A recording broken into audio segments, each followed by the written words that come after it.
रहीम अस्सलाम वालेकुम all my dear followers and dear students. उम्मीद करता हूँ आप सब खैरियत से होंगे। आज की बहुत इंपॉर्टेंट वीडियो आज का कंडक्ट होने वाला एफजीआई की तरफ से सेकेंडरी स्कूल टीचर एसएसटी का पेपर कंप्लीट आज हम डिस्कस करने लगे हैं। तो ओरिजिनल पेपर आपके सामने है, डिस्कस कर लेते हैं इसकी क्या की बनेगी और आपने मार्क्स भी इसकी के अकॉर्डिंग आपने कमेंट सेक्शन में ज़रूर मेंशन करना है। तो स्टार्ट करते हैं आज की डिस्कशन। सबसे पहले इंग्लिश पोर्शन है, synonym of the word serendipity.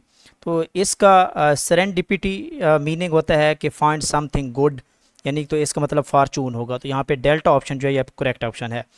Then पूछा गया कि his remarks at the conference alternated many of the attendee who found them self offensive and appropriate. तो इसका जो करेक्ट ऑप्शन है वो आपके पास जो है सूटेबल आंसर जो बनेगा वो आपका बनेगा एग्री गेशियस बनेगा। तो यहाँ पे चेरली ऑप्शन जो है वो करेक्ट है, क्योंकि इट मीन्स एक्सट्रीमली बैड, इसका मतलब होता है extremely bad. The antonym of the trepidation जो है, इसका एंटोनम ट्रेपिडेशन मीन होता है फेयर, एंग्जाइटी।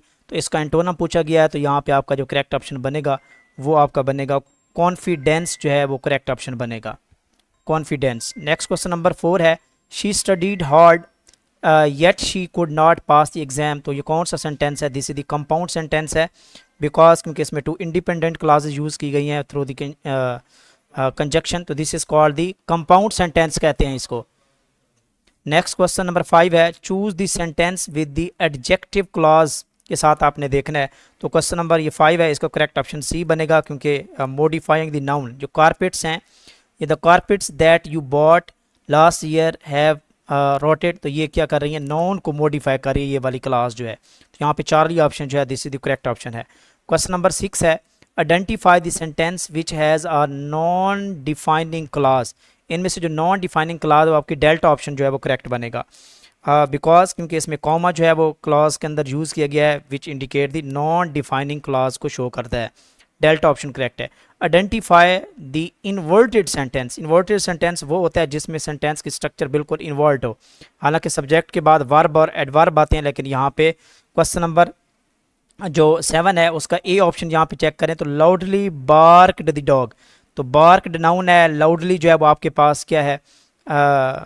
एडजेक्टिव है। तो यहाँ पे देखें तो एडजेक्टिव और आपके पास वर्ब जो हैं ये नाउन से पहले यूज़ हो रहे हैं, तो ये इन्वर्टेड सेंटेंस होगा, एल्फ ऑप्शन करेक्ट है। The plane flew in the formation over the fields. तो यहाँ पे प्रेपोजिशन ओवर यूज़ होगी, डेल्टा ऑप्शन करेक्ट है। 9, if I had a degree. तो हैड का वर्ड यूज़ हुआ इफ़ क्लास में, देन उसके बाद थर्ड फॉर्म यूज़ हुई है, तो this is the past perfect होगा। Identify the correct preposition, she is looking forward, बात लुकिंग फॉरवर्ड टू। तो ये हम अपने मॉक टेस्ट में भी ये क्वेश्चन दे चुके हैं, लुकिंग फॉरवर्ड टू होता है बेटा। तो यहाँ पे एल्फा ऑप्शन जो है वो करेक्ट ऑप्शन होगा। क्वेश्चन नंबर 11 है, पेडागोजी क्वेश्चन हैं, इसको देख लेते हैं। In the conference for the educational development in 1951, the main hurdle identified, वो टीचर्स की ट्रेनिंग थी, ट्रेन टीचर्स की जो है ना वो डेफिशिएंसी थी। तो यहाँ पे डेल्टा ऑप्शन करेक्ट है। पाकिस्तान एजुकेशन स्टैटिस्टिक्स फॉर 2021 से 22 जो है वो रिफ्लेक्ट्स थी। तो ये आपके पास 26.2 जो है वो मिलियन जो उस वक्त जो स्कूल चिल्ड्रन थे वो आउट ऑफ स्कूल थे। Government of Pakistan constitution article, ये हम अपने मॉक टेस्ट में भी बात कर चुके हैं। To provide the free and compulsory education to children. तो ये 5 से लेकर 16 ईयर तक जो है एज वाले कैंडिडेट्स जो हैं, स्टूडेंट जो थे, वो 25 आर्टिकल के अंदर आते हैं। 2014 है, the school policy should be determined by the. तो ये आपके पास सिटीजन्स एंड एजुकेटर्स ये डिफाइन करते हैं, डेल्टा ऑप्शन करेक्ट है। अकॉर्डिंग टू द फाइल, तो ये भी बार बार रिपीटेड क्वेश्चन है, तो इसके 5 एलिमेंट्स होते हैं, planning, organization, commanding, coordinating, controlling, इस तरह के एलिमेंट्स होते हैं इसके। What is the critical trait of effective educational leaders. तो इसका जो है वो फ्लेक्सिबिलिटी होती है डिसीजन मेकिंग में। Identify the characteristics of the effective school administration. तो ये आपके पास जो करेक्ट ऑप्शन बनेगा वो अल्फा बनेगा, ability to build the relationship with the stake holder. तो यहाँ पे अल्फा ऑप्शन करेक्ट है। क्वेश्चन नंबर 18 है, how do senior school teacher जो है वो कंट्रीब्यूट करता है to the curriculum development in the Pakistan. तो इसका जो करेक्ट ऑप्शन बनेगा वो बीटा बनेगा, by providing the input and feedback provide करने पे। बीटा ऑप्शन यहाँ पे करेक्ट है। 19 है, इन एजुकेशनल मैनेजमेंट जो कॉन्टीजेंसी प्लानिंग होती है ये किसको शो करती है? एक्चुअली ये शो करती है आपके पास कि प्लानिंग फॉर द अनएक्सपेक्टेड जो इवेंट्स होते हैं या चेंजेस होती हैं उनको शो करती है। बीटा ऑप्शन यहाँ पे करेक्ट है। If the manager is doing the evaluation of the project, he is the stage of, तो वो क्या कर रहा है, वो प्लान कर रहा होता है। ठीक है, तो यहाँ पे जो करेक्ट ऑप्शन आपका 20 का बनेगा वो सॉरी, यहाँ पे डेल्टा ऑप्शन बनेगा controlling. If the manager is doing the evaluation, जब बात इवेल्युएशन ऑफ प्रोजेक्ट की होती है तो this is the controlling stage होती है। 21 है which management is function involve the setting clear goals and objective, this is called the planning कहा जाता है इसको। 22 है primary benefit of using the management information system, तो ये इसका मेन जो पर्पज़ होता है वो improve the decision making होता है। 22 का अल्फा ऑप्शन करेक्ट होगा। process of learning through the observing and imitating others, this is called the, इसको कहते हैं सोशल लर्निंग कहा जाता है। 23 का सी ऑप्शन जो है यहाँ पे करेक्ट ऑप्शन बनेगा, सोशल लर्निंग थ्योरी, जो कि बंदोरा ने दी थी। नेक्स्ट क्वेश्चन 24 है द लॉ ऑफ इफेक्ट। ये देखिए हमने अपने जो प्रैक्टिस क्विज था, मॉक टेस्ट था, उसमें भी ये एमसीक्यू दिया था, अगर आपने सॉल्व किया तो ये थ्रंडिक ने दिए थे लॉ।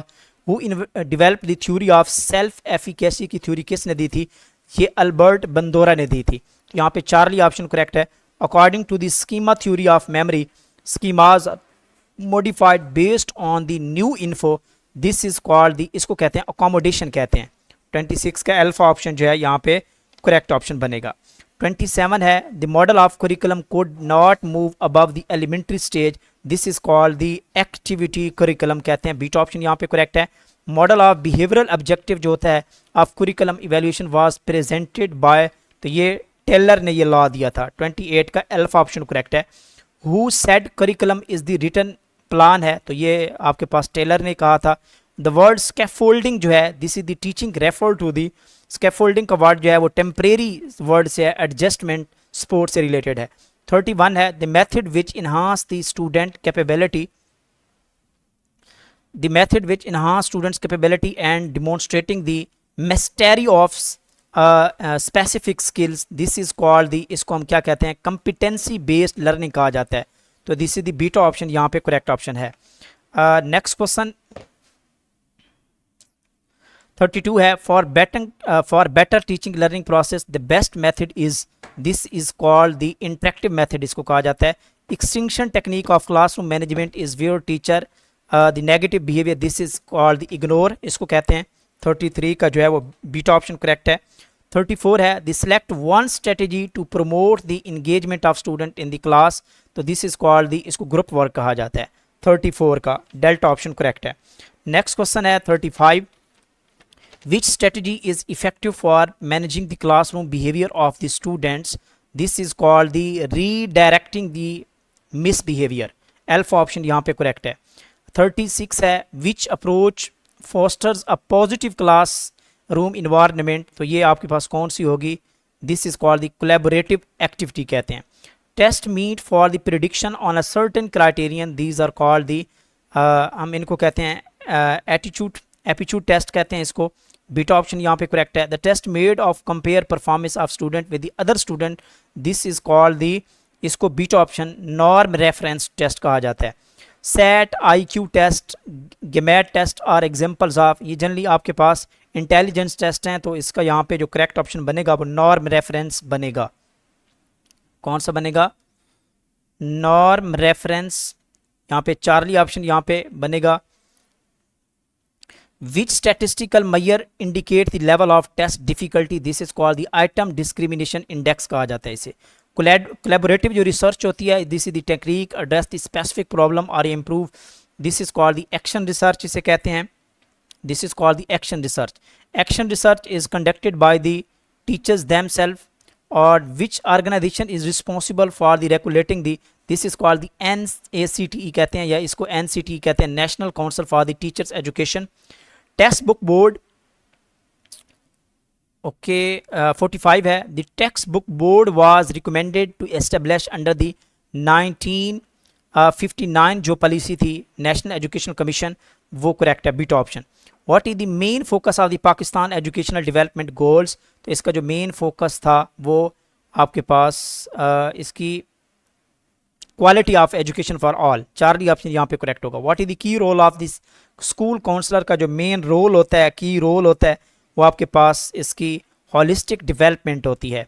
तो यहाँ पे आप देख सकते हैं होलिस्टिक, यस, चार्ली ऑप्शन यहाँ पे करेक्ट है। Why is the aptitude test is important in the guidance, तो दिस इज कॉल्ड दी, इसको क्या कहते हैं, it predicts the academic potential को प्रिडिक्ट करता है। In the pre school education policy focus of the guidance this is upon the adjustment, इसे कहा जाता है। और लास्ट क्वेश्चन है जी, रॉगर्स काउंसलिंग मेथड जो था are adapted to problem involve the delta option यहाँ पे डीप सीटेड पर इमोशनैलिटी कहा जाता है। तो ये 50/50 एमसीक्यू की डिस्कशन है, और आपने कमेंट सेक्शन में ज़रूर मेंशन करना है कि आपके कितने स्कोर्स हैं, because each MCQ carries the 2 marks. और इस टेस्ट के अकॉर्डिंग आई थिंक इसका मेरिट थोड़ा सा लो रह सकता है बिकॉज डिफ़िकल्ट टेस्ट। बाकी पोल कंडक्ट करवाने के बाद इंशाल्लाह आपको फाइनल जो एक्सपेक्टेड मेरिट है वो हम बता सकते हैं। जो लास्ट टाइम जो FJEST का टेस्ट कंडक्ट हुआ था, तो पंजाब के अंदर जो इसका मेरिट था वो 64 था मेल कैंडिडेट्स का, और जो फीमेल कैंडिडेट्स का उसका 74 था। तो ये मेरिट भी आपका 60, 65, 60 के राउंड अबाउट मेरिट रहेगा इसका, according to the my point of view. 60 के राउंड अबाउट इसका जो एक्सपेक्टेड मेरिट होगा वो आपका रह सकता है यहाँ पे। ओके स्टूडेंट, मिलते हैं नेक्स्ट वीडियो में, तब तक के लिए अपना ख्याल रखिए। अल्लाह हाफिज़।